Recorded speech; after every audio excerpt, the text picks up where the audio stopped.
Okay, New Jerusalem, New Israel. Okay, because we're starting afresh. Everything we're gonna do, we're gonna start afresh. New heaven, a new earth, New Jerusalem. We're going, beginning with the elect. That's how it's all gonna start off again, man, and start off righteously. Okay, it's just coming down from God, out of heaven, prepared as a bride, prepared in them those white garments that we read earlier, the linen garments. Which is the righteousness of the saints. Okay, this is what this is. Okay, prepared as a bride adorned for her husband. Okay, and I heard a great voice out of heaven saying, "Behold, the tabernacle of God is with men." Okay, it's with us, and he will dwell with them, and they shall be his people, and God himself shall be with them and be their God. And God shall wipe away all tears from their eyes, and there shall be no more death, neither sorrow nor crying, neither shall there be any more pain, for the former things are passed away. Okay, this whole era, this whole history of earth is going to be gone.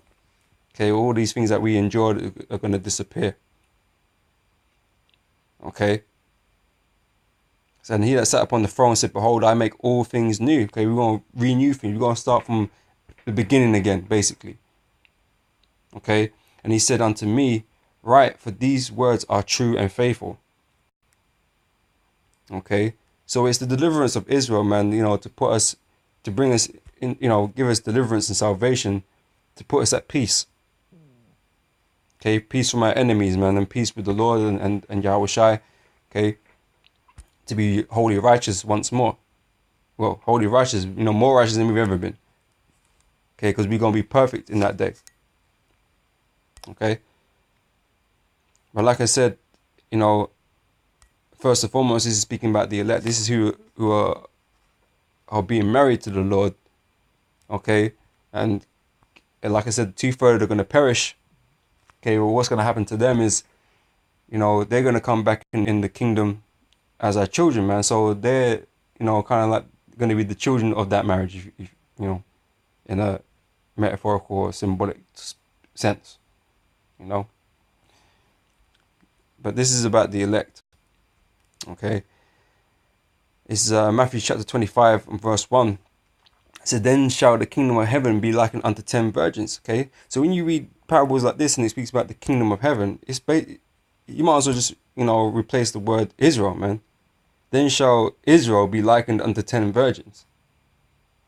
Okay, because the kingdom of heaven is speaking about Israel, the people of it, the Israelites.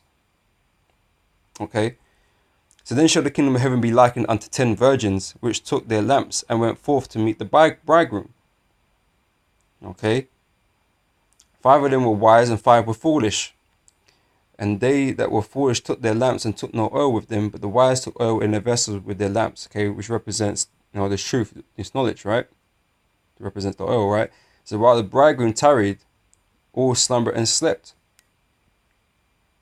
Okay, so the bridegroom is Yahweh Shai. Okay, and at midnight there was a cry made, "Behold, the bridegroom cometh, go you out to meet him." So when the Lord comes, hey, brothers have got to be ready, man. Okay, you don't want to be, slipping like the 5 foolish virgins, man. Okay, but to add on another note of that, the fact that we're being prepared right now. Okay, it's like I'm pretty sure there's a place in the scriptures where, a woman would go through like a purification process for a certain number of days and that before, she was married or something like that. It might not be specifically for that occasion, but I'm sure there was an occasion where a woman would go for a purifying process, being bathed in scented oils and all that kind of stuff for her husband or something like that. We're being prepared in the fire of adversity, to be made worthy, to be married unto the Lamb. Okay, and at the end we're gonna receive, for our work, those righteous garments, man. Okay, we gonna be purified through that adversity, man. Okay, as long as we endure into the end. Okay, that's how we're being prepared for the Lord. Okay, because none of us are what do you call that? None of us are pure. None of us are righteous, man. Okay, because we've all done wickedness. We've all done sin in our lives. Okay, but we know the Most High is going to forgive His people. Okay, those that are of the elect. Okay, so He's going to purify us, man, to make us acceptable to the for His Son Yahushua. Okay. Anyway, continuing on with this, verse 6 says, at midnight there was a cry made, behold, the bridegroom cometh, go ye out to meet him. Then all those virgins arose and trimmed their lamps. And the foolish said unto the wise, give us of your oil, for our lamps are gone out. But the wise answered, saying, not so, lest there be not enough for us and you, but go ye rather to them that sell, and buy for yourselves. And while they went to buy, the bridegroom came, and they that were ready, okay, those that are ready, went in with him to the marriage, and the door was shut. Okay, so those that are following the Lord's commandments, man, doing what we're supposed to be doing, man. That are watching and prophesying and doing the videos, and you being active. Okay, and you believe, you have faith. Okay, you're ready. Okay, we're ready for when the Lord turns up. We're not going to be taken as a thief in the night as others are. Okay, because they're not anticipating His coming. Okay, they're not ready at any moment for His coming. Okay, but we are, right? It says, afterwards came also the other virgins, saying, Lord, Lord, open to us. But He answered and said, verily I say unto you, I know you not. It says, watch therefore, for ye know neither the day nor hour wherein the Son of Man cometh. Okay, so that's why we always got to be on alert, man. Okay, always ready, But like I said, that's this parable is indicative of the 2/3. Basically they're not gonna, even those that are, believe the Israelites and stuff and things like that, they're not gonna be accepted by the Lord, man. Okay, because they weren't doing what they're supposed to be doing, whether they knew they were Israelites or not. Okay, only the diligent, the elect are going to be ready to go on to the Lord, man. All right. This is Matthew chapter 22 and verse 1. I'll read this. And Yahushua answered and spake unto them again by parables, and said, the kingdom of heaven, okay, or Israel, is like unto a certain king which made a marriage for his son. Okay, he sent forth his servant to call them that were bidden to the wedding, and they would not come. Okay. And I was reading this just now, man, and I got like a kind of mental picture in my mind, how things were, man. And if you can go back to when the Lord first, when the Lord came up on the scene and He took His first disciples, which later become apostles, man. Okay, they went out. Okay, and some heard and some didn't hear. The most of them didn't hear. Okay, that was like the first round. Okay. So the kingdom of heaven is like unto a certain king which made a marriage for his son, and sent forth his servants, okay, to call them that were bidden to the wedding, and they would not come. And again he sent forth other servants, saying, Tell them which are bidden, behold, I prepared my dinner, and my oxen and my fatlings are killed, and all things are ready, come unto the marriage. Okay, so basically this the word is like the Lord calling out unto our people, man, to come to the marriage, man. Okay, but our people reject this word, man. Okay, and don't want to adhere. They don't want to come unto the Lord. Okay, verse 5 says, but they made light of it. Okay, these people out here that reject the word, they made light of it and went their ways, one to his farm, another to his merchandise, and the remnant took his servants and entreated them spitefully and slew them. Okay, so that's kind of like when the disciples, the apostles, and they were all put to death, right? Okay, none of them, lived. Okay, evidently, a lot of them were put to death. Okay, by our own people, man. Okay. It says, but when the king heard thereof, he was wroth, and he sent forth his armies and destroyed those murderers and burned up the city. Okay, and that's what Yahushua is going to come back and do. Okay, because you slain his servants. The Most High is sending his son to come do battle, you know, with all these murderers, man. Okay, including 2/3 of our people. Okay, he's gonna go through the earth and destroy these cities, man, and burn these cities up. Okay, and destroy 2/3 of our people. Okay, because they slain the servants, man. Okay, i.e. us, you know, the apostles, the disciples of old, the prophets. Okay. Verse 8 says, Then saith he to his servants, The wedding is ready, but they which were bidden were not worthy.